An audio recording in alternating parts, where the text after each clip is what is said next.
Hey guys, welcome to Blue Pill Podcast.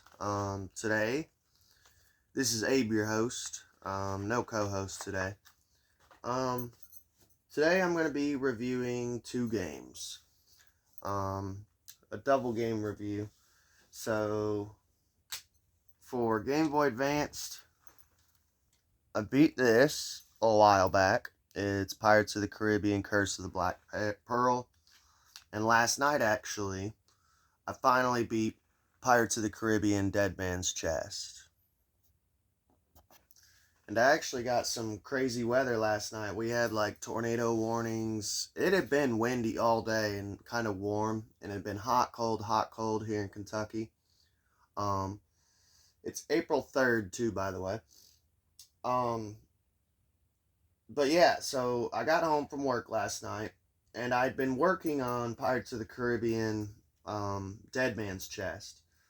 So basically, I'm going to be kind of reviewing both cartridges, both games. I beat both of them. Just because there's a lot of similarities with them, and it's in the same series. So I figured just two birds, one stone.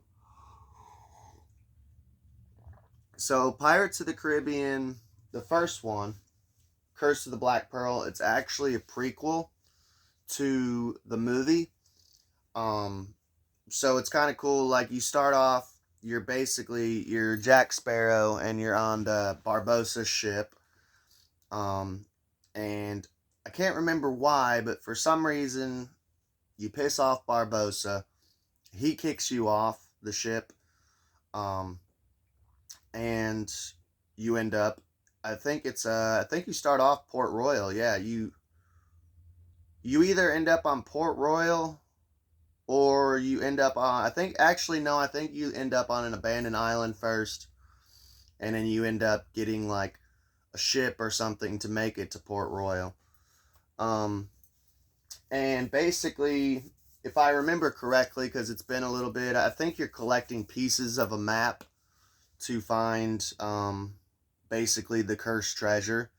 So it's all leading up to Pirates of the Caribbean, the movie. So if you like the movie and you kind of want to know Jack's backstory, it's kind of neat. You get to experience that. So the graphics, the cutscenes are really freaking weird. And I don't know if it's the company. The company is TDK. It is Disney Interactive also.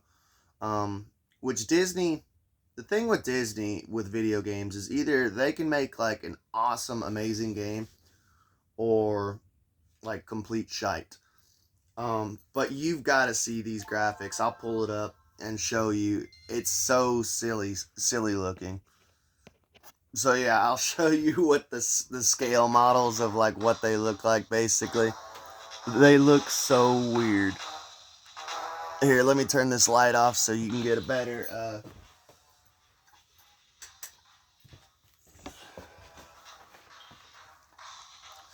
and I'll skip to like when they actually show what Jack looks like. He's like a midget, man. And I don't know why they did that. Like, I understand like with video games of like having to use sprites, because he's kind of like a sprite. He's not like a Game Boy Color sprite. It's like a Game Boy Advance sprite. So he is kind of short and stubby. But like, why make him look like that in the cutscene? I don't know whose decision that was. It was just weird. When I first got the game years ago when I was a kid, my Aunt Fran bought it for me. And I fell in love with the gameplay. The gameplay is awesome. It's like, to me, it's like kind of Zelda-ish. Like, you get a gun, a musket, not a musket, like one of those old pirate handguns. I don't know what they're called, like a blunderbuss maybe. You get a blunderbuss, you get a cutlass, you get a shovel, because there is dig sequences. At least once or twice in the game, you have to use the shovel and like find a certain spot using a treasure map and dig up treasure. So you feel, I mean, it's pirate shit, you know, you feel like a pirate. But To me, it's kind of Zelda-ish because you have to switch between items. There's only like 3 or 4 items, so it's not like Zelda in the extent of um like Zelda, man. You can get up to like 10, 15 items you have to switch between. Um, the style of the game. Oh, another thing too. It's by the creators of the same people who made Lord of the Rings: The Fellowship of the Ring. Um, for Game Boy Advanced. I'm going to be reviewing that game. Oh, that's going to be a whole nother video because if you've played that game and you've gotten stuck, you know exactly. It's like an infamous spot where people get stuck. It is brutal. And I didn't know that buying the game. It was a game that I wanted to get as a child. Like, I wanted this game so bad as a kid. And then I finally got it, and I am so disappointed and sad with it. Um, and I'll do a whole review on that. But this one, it's kind of like free roam, kind of like Zelda, but linear at the same time, if that makes sense. Like, you can free roam around the town. You can't go in any of the buildings, which kind of sucks. You can talk to people. Not everybody talks, so that's kind of cool. And the towns are decent. Like, they got like a graveyard area. Like, it's pretty cool. The maps are pretty cool. So it's kind of free roaming, but at the same time, for the most part, it's kind of linear too. Like, certain levels, like some of the levels are kind of linear to where you can basically just run through the level and figure it out. Let's see. Now, it is a password system. With Curse of the Black Pearl, it's passwords. And with Pirates of the Caribbean Dead Man's Chest, you can actually save on it. So Pirates of the Caribbean Dead Man's Chest has like a world map. And each location, like once you're in the world map, you can save. And you can honestly just exit any location at any time and go to the world map and save. You'll have to redo the level, but... So normally, I'm not too fond of password systems. But if you're playing like casually and you just want to enjoy the story, and it's honestly, it's your opinion on what you believe as far as like cheating. Some people would consider it cheating. Some people just don't care. They just want to play the game, enjoy the game. They're not looking to play it competitively or anything. So like, I'm kind of a relaxed gamer. I just want to enjoy the game, and there was like 3 parts of the game that frustrated me beyond belief because you only get so many lives, you only get so much health. And this is me talking about Black Pearl. It's the password system, and it can work to your advantage of like, I would get to like the very end of the level and it would be something stupid like you have to run and jump at the exact right moment to jump over like a gap in the ground, a pit. And I would do it like 10 freaking times. So then I would go on YouTube and be like, how much more of this level is it? And literally it'd be like right at the end of the level. So I would just try it like 10 times and I'd just be like, fuck it. I just would look up the password and just skip to the next level because I was already at the end of the level anyways.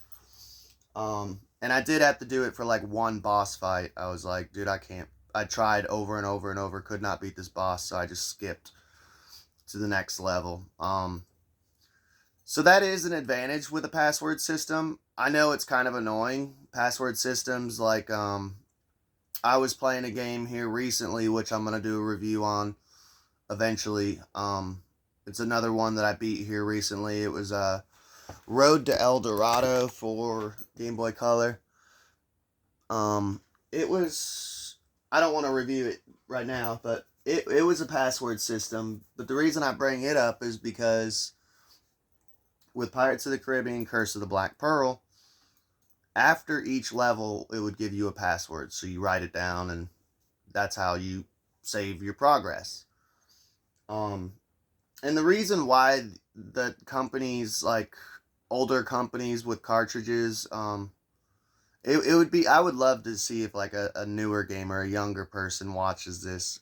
Hit me up in the comments, because they're probably like, wait, you guys used to have to write passwords down? Like, yeah, dude, this is old school gaming. This is retro gaming. Like, that's how it was back in the day. Like, and the reason why they did it is it saves money. Like, okay, here's a clear one. I'll actually show you an example. I'm going to turn on the light. It's a little dark. So,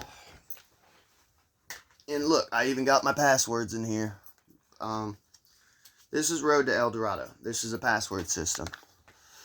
See how it's clear? Because the Game Boy Color carts were clear. That microchip does not go all the way to the top. Very top of the game is pretty much blank. This is Harry Potter for Game Boy Color. It has a battery in it. You can see the battery. And the cart, not the cart, but the chip goes all the way to the top. So, to save money, basically, is why they did password systems. And like I said, it's a little frustrating, but if you're just a casual gamer and you're just looking to basically play the game and enjoy it, you're not worrying about cheating or whatever, it actually does work into your favor, because you can skip ahead past certain parts. But the reason I brought up Road to El Dorado was the password system can be frustrating with certain games, like Road to El Dorado. It was a good game, and I'm not going to review it today. I'm going to review it another day. I'm not going to delve too deep into it. But, like,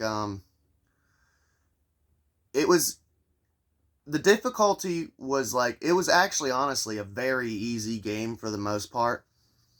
There's only a couple parts, like 1 or 2 parts I got frustrated on. But the thing that frustrated me was, with Curse of the Black Pearl, it saves, you get a password after every level. This one makes you play like 3, sometimes 4 levels before it gives you a password. So you have to survive on a limited amount of lives, a limited amount of health. And it's kind of nerve-wracking, dude. I wish that, it's like, dude, I wish I could talk to, well, it doesn't matter anymore, because no game uses passwords anymore, as far as I know. Every game company has figured out, like, okay, we got to make it to where they can save. But it's almost nerve-wracking when you're like 3 or 4 levels in, and you're like, dude, they haven't given me a freaking password, and you're on your last life, your health is low, and you're just trying to survive to the end of the level, and you're like, what the hell, man? Like, give me a password. So yeah, I didn't really have that issue with Pirates of the Caribbean, the Curse of the Black Pearl, because they give you a password after each level. So that's nice. Now, it is pretty cool. So, like I said, like, the game can be a little bit repetitive, but they give you, I like this, and they did this with both of the Pirates of the Caribbean game. So, Pirates of the Caribbean, The Dead Man's Chest is basically a side-scroll platforming game, with RPG elements, like, you buy items, you buy clothing, and it upgrades your character's health and attack power and stuff. And you do learn special moves, like you hit certain combinations of buttons and you can use like a fire sword. So it's kind of cool. You learn combos and stuff. And Pirates of the Caribbean, like I said, is more of a Zelda style. It's top down. Well, it's like an angle. It's at an angle. It's not top down. It's like at an angle and you walk around. So, I mean, it's kind of cool that it's different styles, because, like, after beating Curse of the Black Pearl and you want to play the other one for Game Boy Advance, this is the only 2 in the series for Game Boy Advance too, but by the way, like, they made plenty of games for PS2 and stuff, but I mean, if you want to play just Game Boy Advanced, these are the only 2 Pirates of the Caribbean games that I know of. Which that does kind of suck, because Game Boy Advanced SP is my favorite system, and I've been going through and playing basically all Game Boy Color, Game Boy Advance games that I can get my hands on, games that look cool. So it did kind of bum me out that it's like, okay, I get the prequel, and then I think this is the third, yeah, I think Dead Man's Chest is the third movie. So it's like, I get no, volume number 0, technically, and then jump all the way to 3. So there is a gap, obviously, in the storyline. And the storylines are kind of deep. Like, there's quite a bit of dialogue in both games, and cutscenes and stuff. So it did kind of bum me out that it's like, it skipped that far into the story. It's like, well, this kind of sucks. What happened again? And I haven't seen the movies since I was a kid, so, or very young adult. Like, I'm talking like 20 years old. I haven't seen the movie since then. I'm like 33, so like 13 years ago. I ain't gonna lie though, side scrolling, I don't mind side scrolling, but it's not my favorite style of game. Like, I remember as a kid, I would get like games that were like Zelda, like top down, you run around, hack and slash. And I remember actually getting side scroll games. Like, you would, and I hated side scroll games as a kid. I always found them frustrating because, like, I don't know, like playing Castlevania was discouraging. Now that I'm older and I'm like a better gamer, like, honestly, just a better gamer in general, I actually don't mind side scrolls. But I do feel like, dude, there's so many other styles of games that you could make a game. Like, why does it all, I feel like a lot of companies just make anything side scroll. I don't know. It just kind of bums me out. Like, why is like all these games just? I would love to see the percentage of how many side scroll games there are compared to like action adventure top down. So after playing Curse of the Black Pearl, playing as a top down adventure game, it did kind of bum me out when I bought Dead Man's Chest and I popped it in, and it was like, oh man, this is side scroll. Like, I thought I'd be able to adventure around Port Royal, and maybe it would be better graphics instead of like the little rinky dink midget sprites. It would be like just better graphics, like top down adventure. But with both games, it is kind of cool because they're both Disney. So Disney had its say, and they actually did kind of keep them somewhat similar. Like, the first one is Disney and TDK. The second one's Disney and BVG. So there's differences. They feel like different games, but at the same time, there are some similarities. Like, both games have boat sections. So it's not like super repetitive of just like all platforming, all top-down adventure. You do get breaks in different styles of gameplay, which is cool. Because, I mean, it is a Pirates of the Caribbean game. So usually, like, how they do it is like every other level, every other level on Curse of the Black Pearl is a boat one. So you do like one top down, one boat one. Like, it's they mix it in like 50-50. Pirates of the Caribbean, the same thing. Like, it kind of reminds me of like a Super Mario Land, of basically like you get on the world map and you choose your next spot, and then it's a side scroll level. So anytime you leave the island to go to another island, it's like a boat scene. And with Dead Man's Chest, I feel like it was less linear, more free roaming. So I did like that improvement of like, you have to kind of figure out where you're going. I mean, there's a compass that kind of tells you on certain parts of the game, but I felt like early on in the game, it was definitely more free roaming until the story started kicking in and you started figuring out, oh, this is where I got to go. This is what I got to do. But on Dead Man's Chest, I mean, it pretty much starts you out on the game. You escape prison and you get a boat and a crew, and you just sail and just try to figure out, where am I going? What am I doing? Which is kind of nice. I kind of like the freedom of, I feel like they do that with a lot of games like RPGs and stuff, of like, especially older RPGs, where it's less linear. You feel less controlled. You feel like it's more freedom, and um,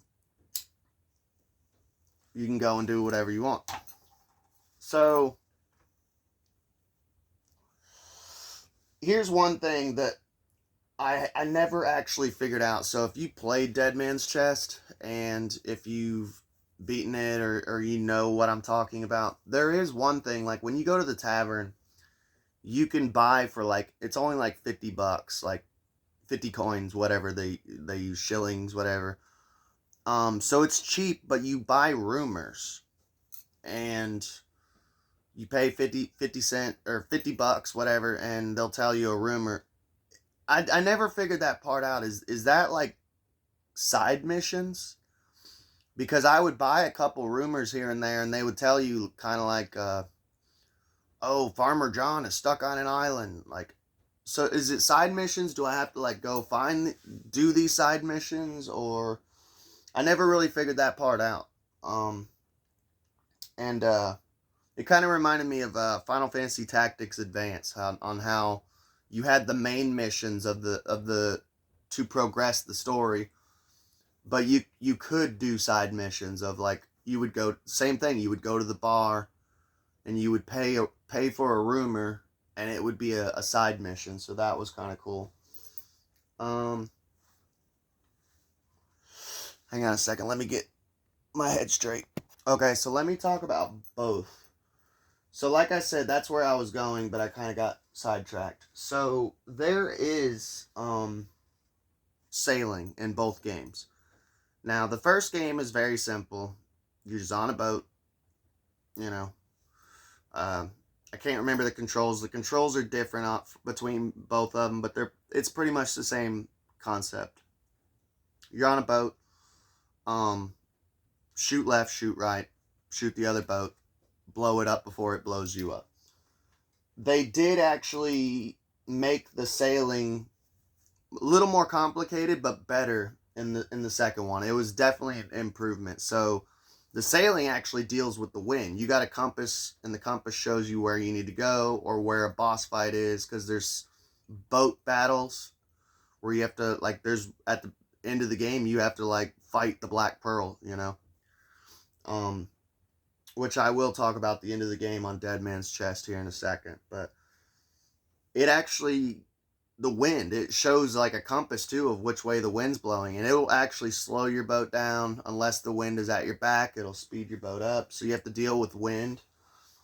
If you're sailing a long way, like, and you don't have enough food or water on your ship, your crew will mutiny, and it'll literally be, once they mutiny, like, you'll literally have to fight your crew on your ship. It's pretty neat, you know. They definitely upgraded the sailing parts. So I do want to talk about the end of the game for Dead Man's Chest. So I was getting frustrated. I had upgraded my boat as much as I could, because basically it's a sailing sequence. You have to fight the Black Pearl. So spoiler alert. You have to fight the Black Pearl, and then it's a side-scroll boss fight with the squid guy. I forget his name, the octopus pirate guy. Hit me up in the comments. And then after you beat him, you have to literally another boat sequence where you have to fight the Kraken. And I had upgraded my ship the best that I could. I upgraded my Jack Sparrow the best that I could, and I was frustrated. I ran out of money, and I'm like, well, what the fuck? If this is as strong as I get, I'm just gonna have to keep trying. So I kept trying. I tried like 10 times, you know, to beat the game, and I couldn't beat it. I didn't realize that the items in the store in the town, they change. So heads up, if you're ever playing this game and you want to beat it, keep that in mind. So basically, you'll have to do a little bit of grinding. You'll have to go through like several levels to get more money. Keep going back to the item store. do a level, go back to the item store, and the items will change. So you can still upgrade your cutlass, you know, your armor, your boat. I didn't realize that. So I was just sitting here weak as hell over and over and over trying to beat this stupid Kraken, dude. And I could not beat the Kraken. Not realizing that I could have just been grinding. You know, if I lose, okay, no big deal. Go and grind a little bit on a couple levels, stack my chips, upgrade my armor and cutlass and boat, you know. I didn't realize that. It's kind of RPG-ish, Dead Man's Chest. Black Pearl is not. Now another thing, I did compare Black Pearl to Zelda a little bit. The fighting style is not like Zelda, and I noticed people commenting that I personally liked the fighting style for Black Pearl. So basically, you're a fencer. Um, it's not hack and slash. So when you go up, when you get close enough to an opponent, which you can sneak up and get first strike on them. If their back's turned, you can sneak up, draw your sword, and just get them and draw first blood. But you will engage in battle. So both draw swords, and it kind of locks on like an auto lock. And then basically, a lot of people just go up to them and just push a bunch. You're just going to sit there and, you know, you're playing fiddlesticks, you're crossing swords, and you ching, ching, ching, ching, that's it. You have to, like, actually move around and go in for lunges, do a couple slashes, back up. It's like fencing. Like, you actually have to move around while you're battling. I liked it. A lot of people complained about it. They didn't like that. They wanted to just go in there and hack and slash like Zelda. It's not like that. You have to actually, it's kind of strategic. Like, oh, get him on the left side, you know. He can't block as well on his left side. Like, yeah, it's like fencing. So, I don't know. I enjoyed the style. So, give me just a second. But yeah, another thing that I was kind of disappointed in with Curse of the Black Pearl is you never actually... Okay, the whole point in the game, and someone brought this up in a comment section. They said, is there any point of even collecting money in Curse of the Black Pearl? Because there's never actually... They pretty much give you your items. I don't recall any time in the game, and this kind of goes back with the free roaming in the town that kind of bummed me out, is you can't go in the tavern, you can't go in any of the shops. That would have been cool. And TDK, I think it's a smaller company. I've heard of them before, but like I said, they made the Lord of the Rings RPG for Game Boy Advanced. I felt like that game was like, there was a shit ton of free roaming. Yes, it was kind of linear on certain parts, but you could go in shops, you could get items, you could collect items, you could buy stuff, sell stuff. There's none of that in Curse of the Black Pearl. You can, in Dead Man's Chest, you can buy stuff and sell stuff, which is cool. I like that in a game. So, Curse of the Black Pearl, there's coins everywhere. Kind of like Mario. But, I mean, it's a pirate game. It makes sense. Like, you're collecting gold. I don't think they actually do anything. Even at the end of the game, I don't think you can cash in your coins for, like, a high score or anything. I think they're honestly just useless. I still collected them because, I don't know, it was kind of like Mario. I felt like I was getting points. And it was my... Not the first time ever playing it, because I played it when I was a kid, like I said, when I was like a shittier gamer, so I didn't really get that far when I was younger.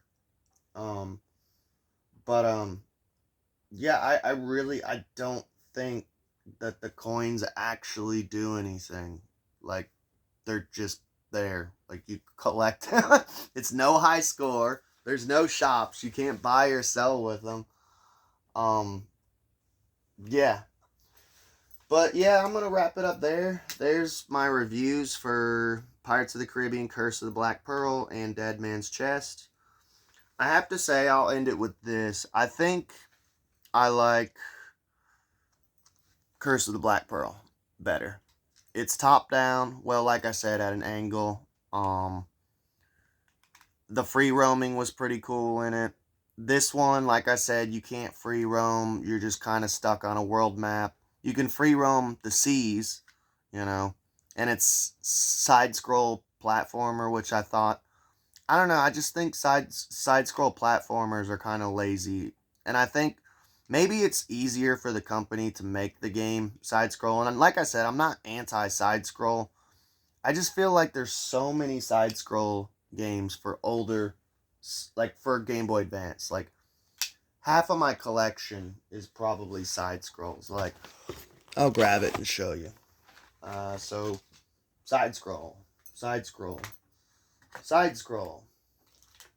This is a beat 'em up, kind of side scroll. Side scroll. Men in Black, side scroll. Uh, not Gauntlet, but Pitfall, side scroll. Not Gauntlet, Golden Axe, side scroll. Rugrats, side scroll. Atlantis, side scroll. Hercules, side scroll. Mickey Mouse, side scroll. Cutthroat Island, side scroll. Samurai Jack, side scroll. Teen Titans, side scroll. Yeah, like, freaking Lemony Snicket, side scroll. Like, half of my collection is side scroll, and for some reason with older gaming, everybody just went with side scroll. I don't know if it was just easier to make. I don't know. So yeah, that was what bummed me out on Pirates of the Caribbean Dead Man's Chest, was that it was side scroll. Still overall a good game. I'd give it 8 out of 10, Pirates of the Caribbean Dead Man's Chest, because there was a couple times it was frustrating. It's okay. It's a decent game. 8 out of 10. It's a good game. It's not bad. It's not amazing. It's not horrible. Pirates of the Caribbean: Curse of the Black Pearl, I'll give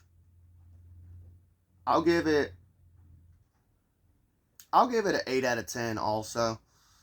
Like I said, there was a couple parts where like I was literally sweating and getting frustrated. And I ain't gonna lie, I did cheat and use the password to skip past that part. I do wish that yeah, I don't know. It was a pretty good game. I liked it better. I felt more like an adventure, you know, being able to run around and travel and top down fighting adventure. But yeah, I liked Curse of the Black Pearl better than the other one, but I'll give them both 8 out of 10. But that's it for my review. Like I said, I'm gonna do video game reviews here and there.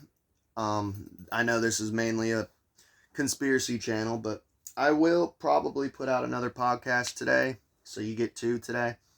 But I am going to do some video game reviews here and there, because this is what I've been doing when I'm not working and when I'm not watching conspiracy stuff.